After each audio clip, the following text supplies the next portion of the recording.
Good morning, good morning और नमस्कार। आज का सेशन में हम लोग फिर से पढ़ने वाले हैं। आज हम लोग पढ़ने वाले हैं प्रेजेंट परफेक्ट टेंस के बारे में। पिछले क्लास में हम लोगों ने पढ़ा था, उसका होमवर्क भी मिला होगा शायद। तो जिन बच्चों ने बनाया होगा उनको कमेंट बॉक्स में करके लिखना होगा और उनको बताना होगा, ठीक है। अब आगे का सेशन हम लोग देखते हैं। आज हम लोग जानने वाले हैं प्रेजेंट परफेक्ट टेंस। कौन सा टेंस पढ़ने वाले हैं आज हम लोग? प्रेजेंट परफेक्ट टेंस, ठीक है। चलिए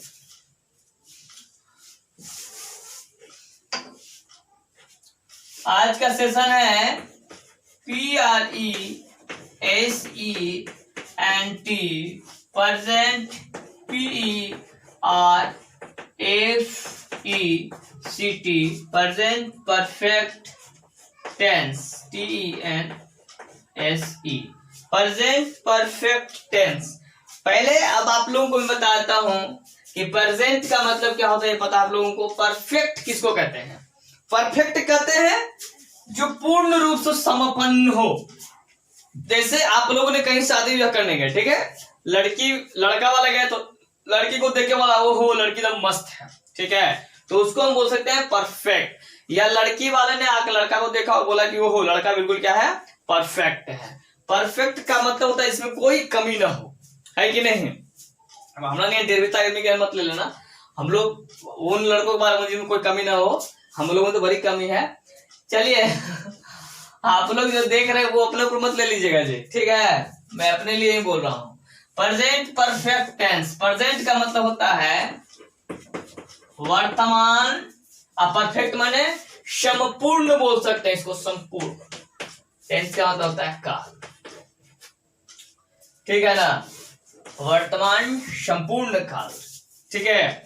यानी इस टेंस में कोई काम जो हो जाएगा वो क्या रहेगा, बिल्कुल कंफर्म हो रहेगा काम, ठीक है ना। ऐसा नहीं कि होने वाला होगा, ये काम इसमें होल रहेगा, समझे आप लोग। चलिए इसकी पहचान लिखा जाए।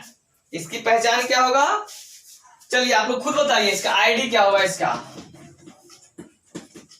परफेक्ट माने संपूर्ण, यानी काम हो चुका होगा, ये सुनो, काम हो चुका होगा।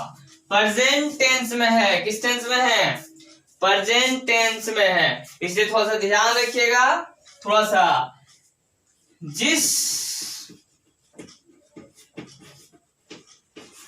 हिंदी वाक्य के क्रिया के अंत में, जिस हिंदी वाक्य की क्रिया के अंत में चुका है, ध्यान रखिएगा, प्रेजेंट टेंस इसलिए चुका है, चुकी है, चुके हैं इत्यादि लगा रहे, तब इसका अनुवाद,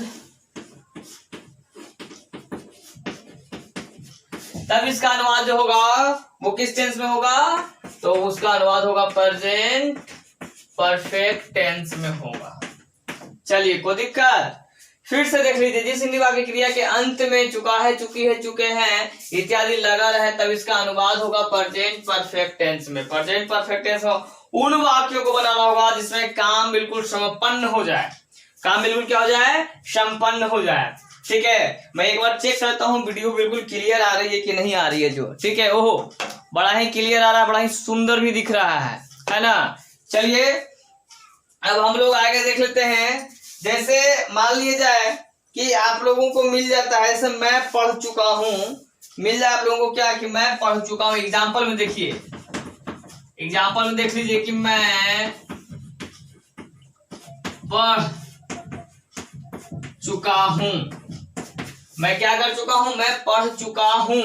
देखे तो ये आ गया कि नहीं आया, वहां के देख लीजिए, ये आ गया ना, चुका हूं, चुकी है कि नहीं। इसलिए थोड़ा सा ध्यान देके चलिएगा कि जिनका हिंदी में चुका है, चुकी है लगा हुआ रहेगा, उनका अनुवाद जो होगा वो होगा परफेक्ट, प्रेजेंट परफेक्ट टेंस में। अगर है तो प्रेजेंट में होगा, ठीक है। बाकी थाथा थीथी के लिए हम लोग नेक्स्ट टेंस में देखेंगे। चलिए, तो ये रहा आपका एग्जाम्पल, थोड़ा सा ध्यान दीजिएगा। अब इसके बाद मैं आपको अफर्मेटिव का पैटर्न बताने जा रहा हूं। अफर्मेटिव का पैटर्न, इसमें हैव या हैज का प्रयोग किया जाता है। इसमें किसका प्रयोग किया जाता है? हैव या हैज का प्रयोग किया जाता है। और इसमें थोड़ा सा प्रॉब्लम आपको करेगा वर्ब, यानी इसमें वर्ब का जो तीसरा रूप जो यूज किया जाता है वो आपको प्रॉब्लम कर सकती है। तो मैंने वीडियो बना रखा है वर्ब का 1, 2, 3, 4 और 5, ठीक है ना। 5 वर्ब पर वीडियो में बना रखा हूं। किस तरीके से कौन सा वर्ब को आप बनाओगे वो आपको देखने को मिल जाएगा, इसलिए डरने की आवश्यकता नहीं होगी, ठीक है। आगे देखिए, चलो अब आगे देखते हैं। तो सबसे पहले हम लोग जो देखने वाले हैं, चलिए किसी भी कलर से ले लेते हैं। चलो देखो, सबसे पहले हो जाएगा सब्जेक्ट। सब्जेक्ट के बाद हो जाएगा हैव या हो जाएगा हैज प्लस वर्ब का तीसरा रूप प्लस अदर वर्ड। ये हो गया इसका स्ट्रक्चर। अफर्मेटिव का स्ट्रक्चर तैयार हो चुका है, तो उसी के अनुसार से इसको हम बना सकते हैं, ठीक है। तो आप सबको पता होगा हैव किस में यूज होता है और हैज किस में यूज होता है। अगर नहीं याद होता है तो नो प्रॉब्लम, डू या डज मैंने बताया होगा शायद, ठीक है ना। डू या डज अगर बताया है तो डू जिसमें लगेगा उसमें हैव लगाइए, डज जिसमें लगेगा उसमें हैज लगाइए, काम हो गया आपका खत्म। मैं फिर से बोल रहा हूँ, इसमें डू आप यूज करते थे उसमें हैव यूज कर लीजिए, जिसमें डज यूज करते थे उसमें आप हैज यूज कर लीजिए, यानी थर्ड पर्सन का सिंगुलर हैज यूज होगा, ध्यान रखिएगा। चलिए इसको बनाते हैं। मैं पढ़ चुका हूं, मैं पढ़ चुका हूं तो क्या हो जाएगा? आई। अब बताइए, आई के साथ हैव होगा कि हैज होगा? हैव होगा ना, हम बोलो, बोलते नहीं हो जी, हैव होगा, ठीक है। आई के साथ हैव होगा, आई हैव। अब वर्ब का तीसरा रूप, वर्ब का तीसरा, तो वर्ब कौन है? पढ़ना, तो पढ़ना का क्या होगा? रीड। काम हो गया खत्म। चलिए नेक्स्ट, चलिए अफर्मेटिव हो गया आपका। यहाँ पे देख लीजिए, अफर्मेटिव का फिर हम निगेटिव लिखने जा रहे हैं। तो निगेटिव में कुछ नहीं होगा, चलिए पहले देख लीजिए आप लोग ठीक से,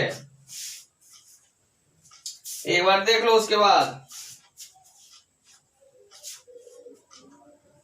स्क्रीनशॉट लेना है तो स्क्रीनशॉट ले सकते हैं, देख लीजिए। चलिए निगेटिव, अब निगेटिव में पैटर्न आपको याद करने का तरीका मैं सिखा दिया था पहले, कि जहां डू डज यूज होगा उसके बाद नॉट का यूज करते थे, है कि नहीं। उसके बाद वर्ब का जो भी रूप होगा उसके बाद सब पैटर्न वही हो जाता है, कोई टेंशन नहीं है। तो सब्जेक्ट के बाद हैव या हैज हो जाएगा, इसके बाद हम नॉट यूज करेंगे, उसके बाद वर्ब का तीसरा रूप यूज करेंगे, उसके बाद अदर वर्ड यूज करेंगे। एक चीज मैं बार बार बोल रहा हूँ आप लोगों को कि पैटर्न को याद करने की ज्यादा आवश्यकता नहीं होती। अगर ये वो आप याद कर लेते हैं तो उसी के अनुसार से सब बनते चला जाएगा। आप लोग देख रहे हैं कि वर्ब के पहले नॉट सभी में यूज हो रहा है, कहीं भी नहीं जाने वाला ये, ठीक है ना। वर्ब के पहले नॉट यूज होगा। अब इंट्रोगेटिव में क्या हो जाएगा वो देख लीजिए आप लोग। इंट्रोगेटिव में देख लीजिए आप लोग, इंट्रोगेटिव में देख लीजिए, सबसे पहले इंट्रोगेटिव मार्क में हैव या हैज को बाहर निकाल देते हैं। जिस तरीके से बाकी समय जो यूज होता था उसको बाहर निकाल देते हैं, इसमें भी वही यूज करेंगे, बाहर निकाल देंगे। हैव या has plus subject plus V3 plus other word, और इंट्रोगेटिव मार्क देना बहुत जरूरी है मेरे भाई। अब इंट्रोगेटिव निगेटिव पे ध्यान दीजिएगा, इंट्रोगेटिव प्लस निगेटिव पर ध्यान दीजिए। तो हैव या हैज हो जाएगा प्लस सब्जेक्ट हो जाएगा।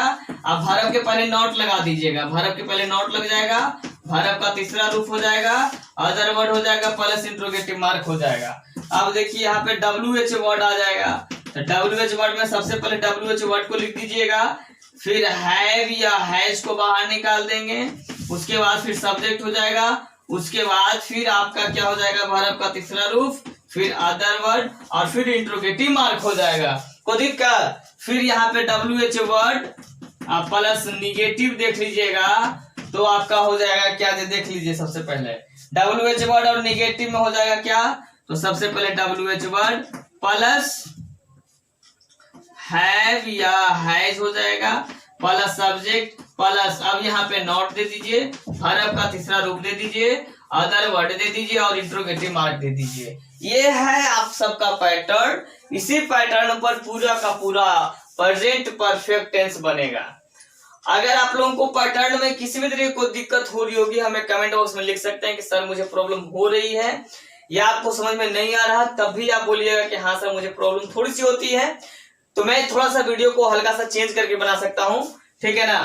तो थोड़ा सा एक बार देख लीजिए कि अफर्मेटिव में सब्जेक्ट हैव या हैज जो प्रयोग कर रहे थे सब जगह पे वही यूज होते किया है।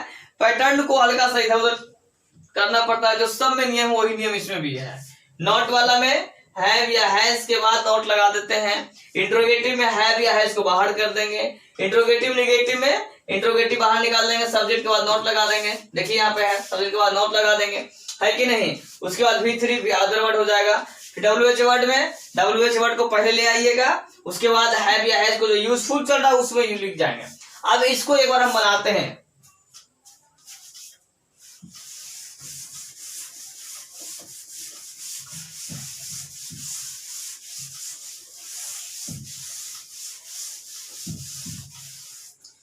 अब देखिए इसको एक बार हम लोग क्या करते हैं, बड़े प्यार से बनाते हैं इसको। सबसे पहले अफर्मेटिव में लेता हूं कि मैं पढ़ चुका हूं, ठीक है। मैं पढ़ चुका हूं, ये अफर्मेटिव में हो गया, तो ये हो जाएगा आई हैव रीड। कुछ बच्चे बोल रहे होंगे कि सर हैव का प्रयोग तो पास भी होता है। यस सर होता है, ठीक है ना। तो उसका प्रयोग जब हम पढ़ेंगे तब बड़े आराम से बता देंगे। अभी फिलहाल में दिमाग लगाना है कि हैव का मतलब चुका है, चुकी है, कार्य यहाँ पे लगा रहे हैं, ठीक है। फिर जब मैं वो पढ़ा दूंगा तो वो और ये यानी हैव जो पास का प्रयोग था उसका और इसका प्रयोग फिर मैं कंपेयर करके बता दूंगा कि किसमें क्या कैसे होता है। जो अभी फिलहाल में इसको देखते चलिए, तो जो पगला लेगा भी छूट जाएगा। फिर अगला है जो सेकंड वाला है, उसको देख लीजिए। सेकंड वाला में क्या कहता है, निगेटिव में। तो निगेटिव में लिखेंगे मैं नहीं पढ़ चुका हूं। चलिए, तो ये क्या हो जाएगा, सब्जेक्ट लिख देंगे। हैव या हैज करता है तो हैव प्रयोग हो जाएगा बाबू, ठीक है। मैं अभी पहले ही वीडियो में बता चुका हूं, अभी तुरंत वाला इसी वीडियो में बताया है कि हैव या हैज का प्रयोग आप देखिए। इसमें डू यूज करेंगे वहीं पे, जिसमें हैव यूज करेंगे, जिसमें डज यूज करेंगे वहीं पे हैज यूज करेंगे। अगर ये भी नहीं समझा तो नो प्रॉब्लम, कोई दिक्कत नहीं है। थर्ड पर्सन का सिंगुलर नंबर में ही सीट नेम के साथ हैज, बाकी हैव यूज करेंगे, बस हो गया। आई हैव, फिर कहता है नॉट, तो not I have not read, हो गया, काम खत्म। फिर कहता है इंट्रोगेटिव, तीसरा देखिएगा, तीसरा कहता है इंट्रोगेटिव मार्क। इंट्रोगेटिव में हो जाएगा कि क्या मैं पढ़ चुका हूं, है कि नहीं। क्या मैं पढ़ चुका हूं, तो हो जाएगा पहले हैव या हैज, तो हैव हो जाएगा। हैव आई सब्जेक्ट के साथ आई हो जाएगा। फिर V3 हैव आई रीड, हो गया। जब आप इंट्रोगेटिव में बोलोगे तो इंट्रोगेटिव में थोड़ा सा आपको बोलने आना चाहिए, लोला हल्का ठीक होना चाहिए।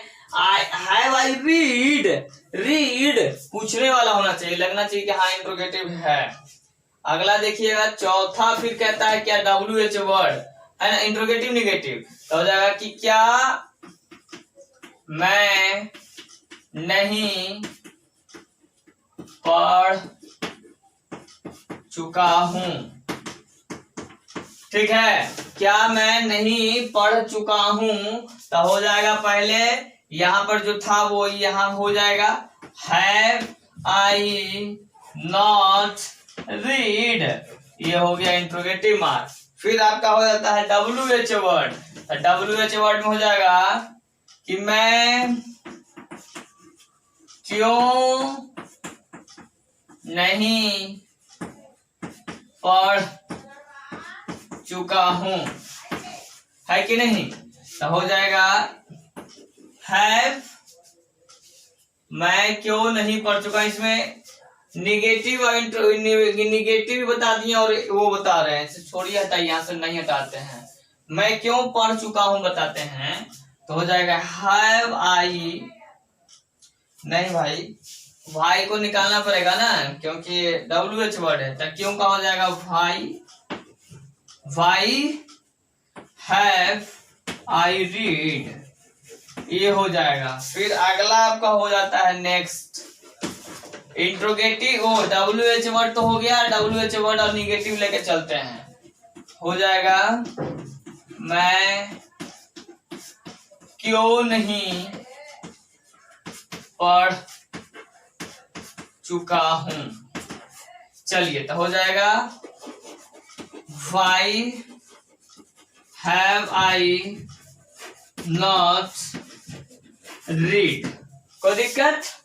तो यही था, आप लोग इस तरीके से बनाइएगा, बड़ा ही आराम से, कोई टेंशन नहीं है, ठीक ठाक से देख लीजिए। सबसे पहले इंट्रोगेटिव हो या WH वर्ड हो, इंट्रोगेटिव मार्क्स देना बहुत जरूरी है। इंट्रोगेटिव मार्क्स में नंबर काट लेता है एग्जाम, बिहार बोर्ड।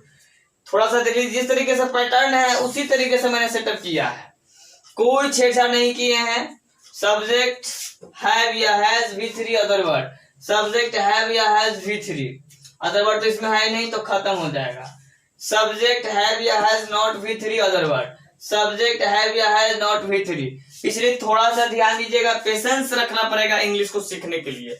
मेरी हर एक वीडियो को आराम आराम से देखिएगा, उसको क्लास वाइज क्लास समझते चलिए कि आज ये वाला वीडियो समझना है, कल अगले दिन वो वाला वीडियो समझना है, तब आपको बिल्कुल समझ आएगा। कॉपी किताब लेके बैठिएगा, आप दुनिया का कोई भी ट्रांसलेशन किताब आप रखे हुए होंगे, नो प्रॉब्लम। ट्रांसलेशन की कोई भी किताब अगर आप रखे हुए हैं अपने घर पे और उससे आप बना रहे हैं पैटर्न, एक बार समझ लीजिए बढ़िया से, ठीक है। पैटर्न समझने के बाद अगर आपसे नहीं बनता है, एग्जाम्पल समझने के बाद अगर आपसे नहीं बनता है, तो कमेंट बॉक्स में आप लिख करके मेरे से दुनिया का कोई भी ट्रांसलेशन जो इसी टेंस में हो, प्रेजेंट परफेक्ट टेंस से हो, आप पूछ सकते हो, ठीक है। और अगर मैं ना बताऊं तो मेरा चैनल बिल्कुल मत देखना, ये मैं बताता हूं आप लोगों को। दुनिया का कोई भी अनुवाद होगा आप हमसे पूछ सकते हैं, कोई टेंशन नहीं है, ठीक है। तो मैंने जो सेशन आप लोगों को बताया है, इसमें आप लोगों को आशा करता हूं कि समझ में आया होगा। कुछ बच्चे बोल रहे होंगे कि सर चुका है, चुकी है के बाद भी तो कुछ तो लगता होगा ना, तो परफेक्ट का मतलब हो गया जिसमें काम हो गया होगा। ये चलो या है, ये भी मैंने खा लिया, तुमने दौड़ लिया, तो ये सब भी होगा, तो आप लोग इसको भी बना सकते हैं। परफेक्ट टेंस का मतलब होता है कि जो काम हो चुका है, ठीक है। और प्रेजेंट का मतलब है ही लगा हुआ रहना चाहिए, है कि नहीं। चलिए, तो आज का सेशन मैंने यहीं पे समाप्त करना है, ठीक है। मैं आशा करता हूँ कि मेरी वीडियो आप लोगों को समझ में आ रही होगी। अगर नहीं समझा तो बिल्कुल कमेंट बॉक्स में लिख दोगे कि सर एकदम बेकार पढ़ाते हैं आप, ठीक है ना। नो प्रॉब्लम यार, मैं आप सबसे ही सीखना चाहता हूँ पढ़ाने का ढंग, ठीक है। तो आज का इतना ही, मेरा सेशन इतना ही समझाना था। तब तक के लिए नमस्कार, शुभ रात्रि और प्यार भरा टाटा, बाय बाय।